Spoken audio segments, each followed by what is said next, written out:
এবার ভারতের দখলে থাকা ৮ কিলোমিটার জমি উদ্ধার করল মহেশপুর বিজিবি। সোমবার ৬ জানুয়ারি সন্ধ্যায় ৫৮ বিজিবির এক সংবাদ বিজ্ঞপ্তিতে এই তথ্য জানা যায়।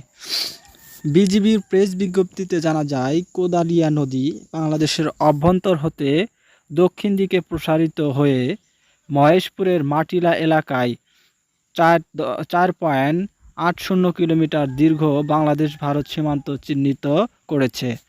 ১৯৬১ সালে প্রণীত Bangladesh Bharat strip map sheet number ৫১ মানচিত্র অনুসারে কোদলা নদীর উল্লেখিত ৪.৮ কিলোমিটার নদীর সম্পূর্ণ বাংলাদেশ সীমান্তের শূন্যরেখার অভ্যন্তরে অবস্থিত।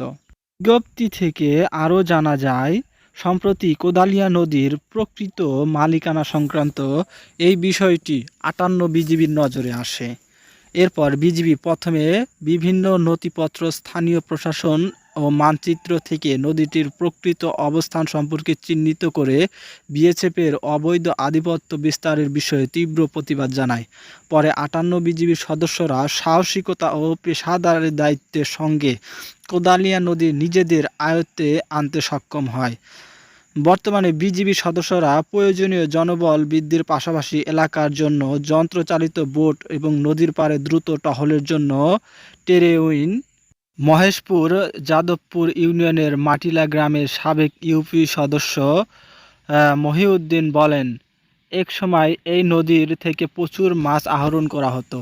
স্বাধীনতার পর কোদালিয়া নদী পাড়ের মানুষ নিজেদের প্রয়োজনে বাংলাদেশের আরও অভ্যন্তরে বসবাস শুরু করলে কোদালিয়া নদীর বাংলাদেশ অংশটুকু ভারতের বিএসএফ দখল করে নেয় এবং সেখানে আধিপত্য বিস্তার করে। ফলে কৃষকেরা মাঠে চাষাবাদ ও নদীর মাছ ধরতে যেতে পারতেন না। তিনি আরও বলেন, নদীর বাংলাদেশ অংশে গেলেই বিএসএফ বাধা প্রদান করত। এতে নদীটির ব্যবহার করা নিয়ে মাটিলা গ্রামের মানুষের সঙ্গে ভারতের বিএসএফের সঙ্গে বাদানুবাদ হতো।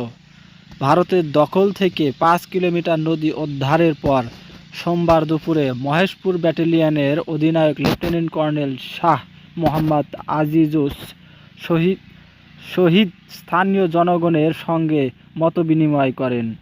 এ সময় কোদালিয়া নদীতে নির্বিঘ্নে যেতে পারছেন বলে জানান স্থানীয় জনগণ। সেই সঙ্গে নদীর বাংলাদেশ অংশে প্রয়োজনীয় সেচ এবং চাষাবাদ চালু রাখার জন্য গ্রামবাসীকে বিজিবির অনুরোধ জানান। এক্ষেত্রে কখনো কোনো ধরনের বাধা সৃষ্টি হলে তার সঙ্গে সঙ্গে বিজিবিকে অবহিত করতে গ্রামবাসীর প্রতি বিজিবি সদস্যরা অনুরোধ জানান। এই ছিল আজকের সংবাদ। পরবর্তী আপডেট পেতে আমার চ্যানেলটি সাবস্ক্রাইব করে রাখবেন এবং পাশে থাকা বেল আইকনটি বাজিয়ে দিবেন, যাতে নতুন নতুন নিউজ এবং সার্কুলার ভিডিও এবং বিভিন্ন সার্কুলারের প্রশ্ন এবং প্রশ্নের উত্তর পেতে আমার চ্যানেলটি সাবস্ক্রাইব করে রাখবেন এবং লাইক, কমেন্ট, শেয়ার করবেন, যাতে বেশি বেশি ভিডিও বানাতে আগ্রহী। ধন্যবাদ।